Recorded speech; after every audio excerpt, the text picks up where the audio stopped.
Hello मसीह मेरे प्यारे बहनों भाइयों, आप सबको सलाम पेश करता हूँ हॉलैंड से।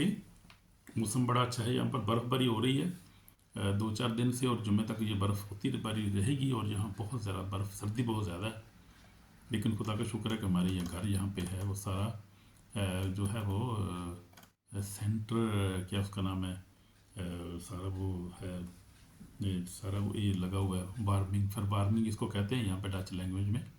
हीटर हीटर हीटर सारा हीटर सिस्टम है चारों तरफ, और बड़े कमरे गर्म है। और खुदा का शुक्र है कि बड़ा ज़बरदस्त है यहाँ पे। बिजली बहुत सस्ती है, गैस थोड़ी महंगी है, पानी उस पहले पानी कहीं सस्ता है बिल्कुल लेकिन खुदा का शुक्र ये सारा निज़ाम ठीक है। खुदा ने बड़ा ब्लेस किया यहाँ पर हमें, खुदा का शुक्र से सलामती दी है, सबसे बढ़कर ज़िंदगी दी है, और अपनी कदमों में आने की तौफीक अता करता है हर रोज़। आज हमारा सबक जो है बड़ा ज़बरदस्त है, और वो हम रूह कुदस के बगैर जो है वो ये सारा कुछ हासिल नहीं कर सकते, अच्छी ज़िंदगी नहीं गुजार सकते, दुआ भी नहीं कर सकते, दूसरे को माफ़ नहीं कर सकते। तो हमें रूह कुदस की ज़रूरत है। आमीन आमीन। तो प्यारे बहने भाई, आज रूह कुदस की रहनुमाई की हमें ज़रूरत है, और आज हमारा सबक है वो जो क्या है, रूह कुदस की रहनुमाई में चलना। ये हमारे सबक का आज मतलब है, मतलब आज मेरा लेसन हमारा ये है कि रूह कुदस की किताबें होना यानी रूह कुदस की ताबेदारी में रहना और चलना और अपनी ज़िंदगी गुजारना। ये हमारा आज सबक है, रूह कुदस की ताबेदारी में ज़िंदगी गुजारना। ये हमारा आज जो है वो सरमन है, आज लेसन जो हमारा है वो। तो रूह कुदस की ताबेदारी में रहने का मतलब क्या है, यानी उस अपनी सोच, अपनी ख्वाहिशों, अपने फैसलों में सब कुछ उस रूह कुदस के सुपुर्द कर देना। इसका मतलब ये है रूह कुदस के ताबे रहना, रूह कुदस की रहनुमाई मांगते रहना, उसकी गाइडेंस में चलना का मतलब ये है कि हम अपनी सोचों, यानी सोचों से सब कुछ काम शुरू होता है सारा। आपको ये थर्ड, ये जो ज़हन है, ये कंप्यूटर, ये ब्रेन जो है, ये कंप्यूटर है, और इसके साथ तबलीस जो है वो पूरी पूरी सोच डालता है, इसके साथ वो है वो खेलता है, हमारे ज़हन के साथ सोचों में डालता है। और तो आप देखते हैं कि डिप्रेशन जो होता है, डिप्रेशन ज़हन में होता है हमेशा। तो ये ज़हन जो है, ये मैदान जंग इसको कहते हैं रूहानी जो है वो ज़ुबान में, लैंग्वेज में, यही है जो मैदान जंग है। यहाँ पर इब्लीस जो है वो कहता है, बुरी बुरी सोचें ये नहीं लाता है, और अपने ज़हन को कंट्रोल करना बड़ा मुश्किल है, मैं आपको बताता हूँ। लेकिन खुदावंद के फजल से, खुदावंद के पाकों की मदद से कोई मुश्किल नहीं है। मैं जो गैर ईमानदारों के लोगों की बात कर रहा हूँ कि इस सोच, ऐसी सोच इब्लीस डालता है आपके ज़हन में वो कि आप लोग खुदकुशी कर लेते हैं, गोल ऊपर से पहाड़ों से छलांग मार देते हैं। पर ये सोच ही होती है, कोई नेगेटिव सोच उनके ज़हन में चल रही होती है। और इब्लीस जो है वो मकार है, और काम लिखा है मकाशवा 12 में लिखा है कि वो जहाँ को गुमराह कर देता है। और यीशु मसीह ने कहा, 8:44 में देखेंगे, हम देख लेंगे ज़रा हवाला। यीशु ने कहा कि वो झूठों का बाप है, और जब झूठ बोलता है तो अपनी से कहता है, और इतना झूठ बोलता है, पैर बांध के झूठ बोलता है अगला, पता नहीं लगता गल का अगले अगला कहते बोले सही कह रहा है, लेकिन झूठ होता है वो। तो यीशु मसीह ने यहाँ पर क्या कहा, यीशु मसीह ने यहाँ 44 आयत में कहा है, यूहन्ना रसूल की अंजील उसका 8 बाब 44 आयत में यीशु मसीह ने यहूदियों से बात करा था कि यीशु मसीह, तुम अपने बाप इब्लीस से और अपने बाप ख्वाहिशों को पूरा करना चाहते हो। वो शुरू से खूनी और सच्चाई पर कायम नहीं रहा, क्योंकि उसमें सच्चाई है नहीं। जब वो झूठ बोलते तो अपनी से कहता है कि झूठा है, कि झूठों का बाप है। तो ये यीशु मसीह के अल्फाज थे यहाँ पर यूहन्ना रसूल की अंजील उसका, और उसका जो है वो 8 बाब, और उसकी मैं पढ़ रहा था 44 आयत। लेकिन यीशु मसीह ने ऊपर क्या कहा अपने बारे में, यीशु मसीह ने क्या कहा 8 बाब 12 आयत में, यीशु मसीह बड़ी खूबसूरत आयत यीशु मसीह ने कही। यीशु मसीह ने फिर उनसे हाथ होकर कहा कि दुनिया का नूर मैं हूँ। आमीन। दुनिया का नूर है यीशु, सच्चाई है यीशु। और यीशु मसीह ने यहाँ इसी आयत में आगे पढ़ेंगे हम, 8 बाब बड़ा खूबसूरत है, बड़ी बातें यहाँ पर खुदा यीशु मसीह ने की हैं। यीशु मसीह ने फिर उनसे हाथ होकर कहा, दुनिया का नूर मैं हूँ, मेरी पैरवी करेगा अंधेरे में ना चलेगा, बल्कि ज़िंदगी का नूर पाएगा। हालेलुया, प्रेज़ अल्लाह, आमीन। तो जो भी हम देखते हैं यीशु मसीह की पैरवी में चलता है, अंधेरे से निकल कर ज़िंदगी में दाखिल हो जाता है और ज़िंदगी का नूर पा लेता है। जैसे हमने भी पाया, मैंने भी पाया, आपने भी पाया, खुदा आपको बरकत दे। तो यीशु मसीह ने यहाँ पर एक और बात कही है, 8 बाब यूहन्ना रसूल की इंजील निकाल लें और बाब खोलें 8 बाब लिखा है यस्सु मसीह ने 34 आयत में यस्सु ने उन्हें जवाब दिया, मैं तुमसे सच कहता हूँ कि जो कोई गुनाह करता है गुनाह का गुलाम है। जो गुनाह करता क्या है, यानी गुलाम वो ऐसे है ना, कैसे भला गुनाह का गुलाम है, वो कोई जंजीरें नहीं हमें नज़र आती गुलाम है, लेकिन गुनाह में गुलाम ऐसे है कि जब साल के तौर के कुछ अक्सर झूठ बोलता है, बोलते ही जाएगा, उसको पता ही नहीं उसको चलता, कोशिश भी किया था, फिर रिपेंट भी करते हैं, फिर भी बोलते जाते हैं। तो ये उसी गुलामी है ना, ये एक जंजीर है जो स्पिरिचुअल जंजीर है, झूठ की आपकी ज़ुबान के साथ बंधी हुई है, आपको कंट्रोल ही नहीं है, अब खुलती नहीं जंजीर, वो ना खुलती है और ना झूठ बंद होता है। कई लोग चोरी करते हैं, डाके मारते हैं, कई लोग बंदे कत्ल करना शुरू कर देते हैं, यानी ऐसे ऐसे शराब पीना शुरू करते हैं, मिसाल के तौर पे छूटती नहीं वो। मेरे कई ऐसे दोस्त थे शराब पीते पीते मर गए, बड़ी उनको तोबा करवाई, तोबा कर लो यार, अच्छा कर लेंगे, चलो 7-10 दिन महीना छोड़ दिया, फिर यार बड़ा मजा चस्का यार है यार, को लेके आया यार कि तुम, तो वही बात है ना, जंजीर है, गुलाम हो जाते हैं वो। इसको कहते हैं गुलाम होना, गुनाह के गुलाम होना, किसी आदत किसी लत के गुलाम हो जाना, गुनाह के गुलाम हो जाना।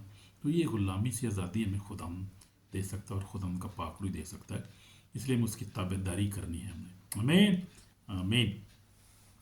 तो यीशु मसीह ने कहा, और गुलाम अब तक घर में नहीं बल्कि बेटा रहता है, बस अगर बेटा तुम्हें आज़ाद करे तुम वाकई आज़ाद हो गए। यानी ना यीशु मसीह ही हमें अगर ऐसी लिप्तों में से निकाल सकता है, अगर मुझसे कहें और दरख्वास्त करें तो हमें आज़ाद कर सकता है, और फिर पाकड़ू की रहनुमाई में हमें चलना है। हम बात कर रहे थे रूल कुदस की ताबेदारी में रहने की बात हम कर रहे थे, और अपनी सोचों पे सबसे पहले हमने कंट्रोल करना है। जब कोई नेगेटिव सोच आती है उसको रिजेक्ट करें।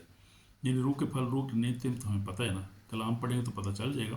कलाम पढ़ा कर, इसे मैं कहता हूँ कलाम पढ़ें, इसका अपने दिल में, दिमाग में, कंप्यूटर में कलाम को फीड कर लें, यानी भर दें इसको कंप्यूटर, अपने कंप्यूटर को कलाम से, ताकि आपको पता चल जाए कि बात क्या है। नेगेटिव सोच इब्लीस की तरफ से आ रही है, खौफ की, डाउट की या बेईमानी की जितनी बातें वो इब्लीस की तरफ से आ रही है। अगर ईमान की बात है कोई, या सच्चाई की बात है, कलाम की बात है, बरकत की बात है, वो मोहब्बत और माफ़ करने की बात है, खुदा की तरफ से आ रही है।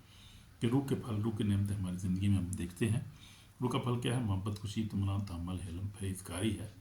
ऐसे कामों में कोई मुखालफ नहीं है। तो वो सोचों का हमने कंट्रोल है, सबसे पहले हमने करना है। मैंने भी सीखा इन सालों में, बहुत ज़्यादा सीखा है, 8-10 साल में हमने सोचों को कंट्रोल, सोचों से सारा काम शुरू होता है।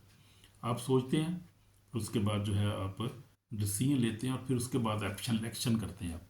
यानी सबसे पहले थॉट आती है, फिर आप डिसीजन करते हैं कि मैंने नेगेटिव से पॉजिटिव कोई भी हो सकता है, उसके बाद फिर हम आप प्रैक्टिकल काम शुरू करते हैं। मिसाल के तौर पे आपके जहन में सोच आती है कि यार पैसे नहीं है, तो पैसे किसी तरह तो बनाने पड़ेंगे, कोई ना कोई काम करना पड़ेगा, लीगल इलीगल कोई भी मिलता है कर लेते हैं।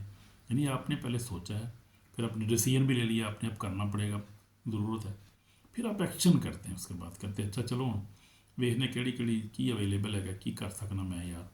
तो ये है, इस तरह से हमने इसको पहले ही कंट्रोल कर, सोचो को कंट्रोल कर लेना पीछे। पहले जब सोच आती, कहना नहीं नहीं मैंने ऐसा काम नहीं करना भाई, 2 नंबरी नहीं करनी, कोई अच्छा काम करना है, सोच को पहले ही कंट्रोल कर ले। तो ये है सोचों को कंट्रोल की, और सोचें पाकू की रहनुमाई में की रहनुमाई मांगे आपकी सोचों को कंट्रोल करने के लिए, आपको फहम अता करें। ख्वाहिशों को कंट्रोल करना, फैसलों को कंट्रोल करना, तो ये खुदा उनका पाकू ही कर सकता है हमारी रहनुमाई। इसके बगैर हम कुछ भी नहीं, खाली हैं। और हम जो है वो इब्लीस का इस तरह से अपने आप मुकाबला नहीं कर सकते, हम कमज़ोर हैं, क्योंकि उसका बड़ा तजर्बा है, 2000 साल, बड़े 1000 साल हो गए उसका, जो इंसान को बहका रहा है। और आदम को, हवा को बहका दिया उसने, आग भागे आदम ने, वो तो बड़ी जगह दिखाता है, वो क्या कहते हैं उसको, वो दिखाता है, वो अच्छी अच्छी बातें दिखाता है। तो ये बात है, इसलिए उसका मुकाबला कलाम के साथ कर सकते हैं, जिस तरह यीशु मसीह ने कलाम पर उस पर गालब आया, और रूह कुदस की रहनुमाई से आप कर सकते हैं। इसलिए हमें पाक रूह की सख्त ज़रूरत है, इस आखिरी दौर में हमें सख्त पाक रूह की सख्त ज़रूरत है। तो रूह के बगैर हम जो है कोई एक कामयाब नहीं हो सकते अपनी ज़िंदगी में, अच्छी ज़िंदगी नहीं गुजार सकते हम, दूसरे को माफ़ नहीं कर सकते, उससे प्यार नहीं कर सकते। तो हमें खुदा ने लिखा है कि हमें खुदा ने खौफ का नहीं बल्कि हमें कुदरत और मोहब्बत तरबियत की रूह दी है। इसलिए बस खुदा के ताबे इब्लीस का मुकाबला तुमसे भाग जाएगा, भाग जाता है वो, मुकाबला करते हैं ईमान के साथ अपने, वो तो भाग जाता है वो। खुदा ने हमें दिलेरी का रूह दिया, खुदा ने हमें इख्तियारात भी बड़े दिए हैं, और खुदा ने हमें जो है वो हम प्रॉमिस भी खुदा के हमारे साथ वादे जो हैं बेशुमार है। इसलिए उससे हमने 30 को, अपनी 30 को इस्तेमाल करना है हर बात में।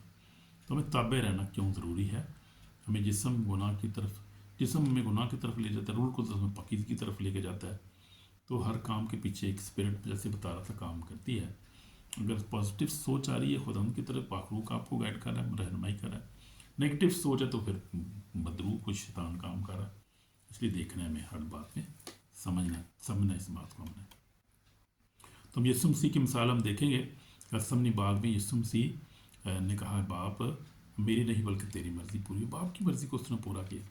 اور اس کو نظر آتا ہے کہ سلیب نظر آ رہی ہے، لیکن پاک روح لکھا ہے کہ پاک روح بھی اس کو جو تھا وہ گائیڈ کرتا تھا، فرشتہ اس کو گائیڈ کر رہا تھا. پاک روح اس کے ساتھ بات کر، پاک روح اس کے اندر تھا، بات کرتا تھا. اس نے کہا کہ جب اس نے کہا کہ اگر ہو سکے تو پیالہ مجھ سے ٹلے، تو میری نہیں بلکہ فوری اس نے کہا میری نہیں تیری مرضی پوری ہو. ہاللیلویا. تو یہ بات ہے. تو یسوع مسیح پاک روح کی آواز کو سنتا تھا. اور جب ہم دیکھتے ہیں کہ یسوع مسیح روح القدس سے جب بپتسمہ لیا یوحنا سے، تو اس کے بعد فوری طور پہ لکھا ہے کہ روح نے اسے جنگل میں بھیج دیا تاکہ ابلیس سے آزمایا جائے. تو یہ روح القدس جو ہے، یسوع مسیح بھی روح القدس کی رہنمائی سے چلتا تھا، جو بات کرتا تھا روح القدس سے. لیکن اس وقت روح یسوع کو جنگل میں لے گیا تاکہ ابلیس سے روح القدس اسے کیا کرتا، جنگل میں لے گیا. یوحنا 4 باب میں پڑھا تھا پہلی آیت میں، تاکہ ابلیس سے آزمایا جائے. تو جب ہم یسوع مسیح کی آزمائش ضروری تھی اور پاک روح سمجھتا تھا کہ اس کی آزمائش ہونا ضروری ہے، تو ہماری کیوں نہیں ہونی چاہیے؟ ہم تو جو ہے کمزور انسان ہے، گناہ کرتے ہیں بہت زیادہ. یسوع نے کوئی گناہ بھی نہیں کیا تھا، بلکہ روح قدرت سے پیدا ہوا تھا ٹوٹلی. وہ اس میں تو کسی انسان کی خواہش ہی نہیں تھی. وہ روح قدرت سے پیدا، تو روح قدرت سے بھرا ہوا تھا. جب پیدا ہوا تھا ماں کے پیٹ میں، جب جنم لیا تو روح قدس کے قدرت سے پیدا ہوا، روح قدس سے بھرا ہوا تھا. وہ جب پیدا ہوا اس وقت 9 ماہ کے بعد جب پیدا ہوا تو روح قدس سے بھرا ہوا تھا. پھر اس کے بعد ہم دیکھتے ہیں 12 سال کا جب ہوا تو جو تھا ہیکل میں بات کر رہا تھا، حیران تھے سردار کا حکمت کس میں کہاں. انہوں نے پتہ نہیں تھا یہ روح قدس سے بھرا ہوا بیٹا ہے، یہ خدا کا بیٹا ہے. پھر خدا یسوع مسیح 30 سال کا جب ہوا، روح اس پر نازل ہوا کبوتر کی صورت میں، تو روح قدس ہی تھا اس کے اندر. Totally he was anointed as was filled by the whole spirit. اور لکھا ہے مکاشفہ 5 باب میں کہ وہ جو ہے اس کے 5 برا، جو خدا کا برا ہے، اس کے جو ہے 7 سینگ اور 7 آنکھیں ہیں، جو کاملیت کی نشانی ہے. یعنی کامل ٹوٹل کل حکمت اس میں تھی، اور حکمت کل پاور تھی اس کے اندر جو تھی.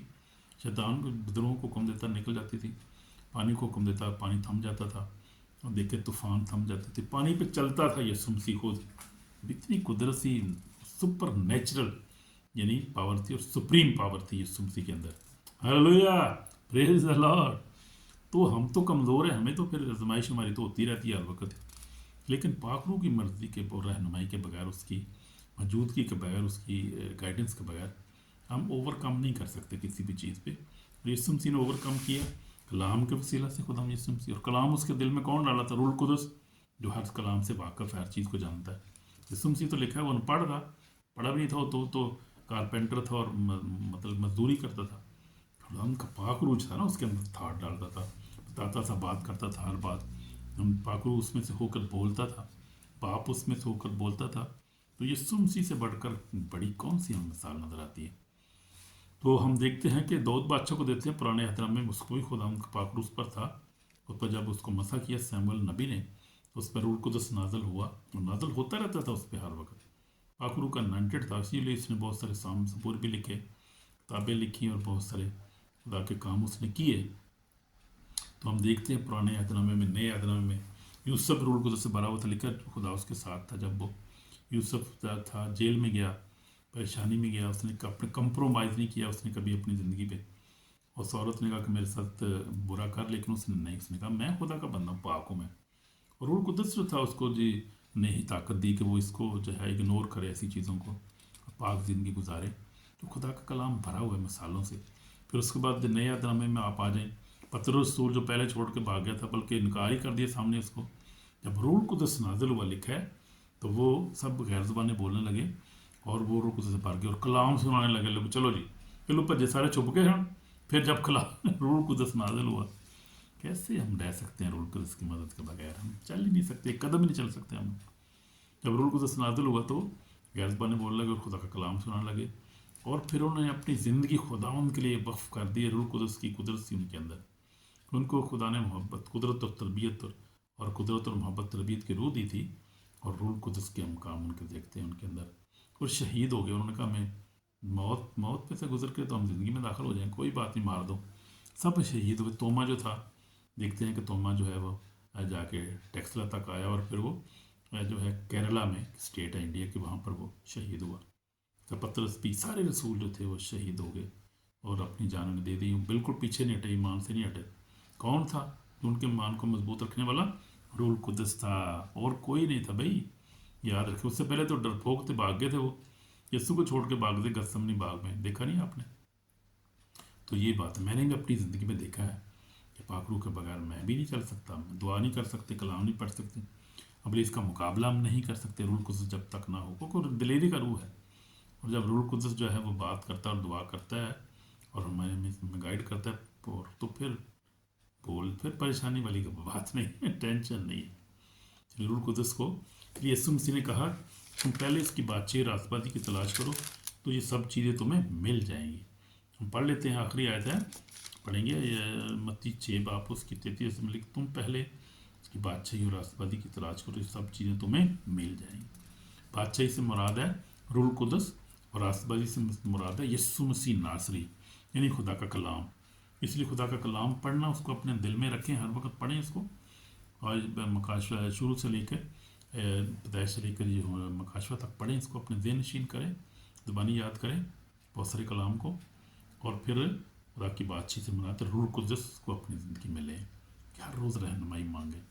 اور میں جب دعا کرتا ہوں صبح اٹھ کے، سب سے پہلے میں پاک روح کی رہنمائی مانگتا ہوں کہ خدا تو میری مدد کا رہنمائی سارا دن ساتھ ہو. منہ دھو کے نہاتوں کے جب شروع کرتا ہوں دعا سے اپنا دن، تو پاک روح کی رہنمائی، اور خدا مجھے گائیڈ کرتا ہے اور دلی دیتا ہے، پروٹیکٹ کرتا ہے، اور پھر مجھے استعمال بھی اب کر رہا ہے خدا کثرت سے. خدا کے پاک روح کا کام ہے سارا، کسی انسان کا کام تھوڑی ہے. خدا آپ کو بلیس کرے، آپ کو اپنی پاک روح سے بھر دے. تو ہم دعا کریں گے، سیسے میں میرے پاک و زندہ خدا ہم تیرے روح اس کو مانگتے ہیں. خدا لوگ اپنی روح سے بھر دے، اپنے خدا مسا سے بھر کے اپنے بندوں کو جلال وہی کے لیے استعمال کر. تیرے روح القدس کے بغیر ہم کچھ بھی نہیں ہیں. ہمیں معاف کر، ہمیں پاک کر، ہماری دعا کو سن یسوع مسیح کے پاک نام سے آمین، یسوع کے نام سے آمین. تو ہمیں آپ پاک روح کی ضرورت ہے، اور پاک روح کی رہنمائی کو مانگیں. تو آپ کو بلیس کرے، اس کلام کے وسیلہ سے شیئر کریں اور دوسروں کو بھی بتائیں. آمین. God bless you. شالوم.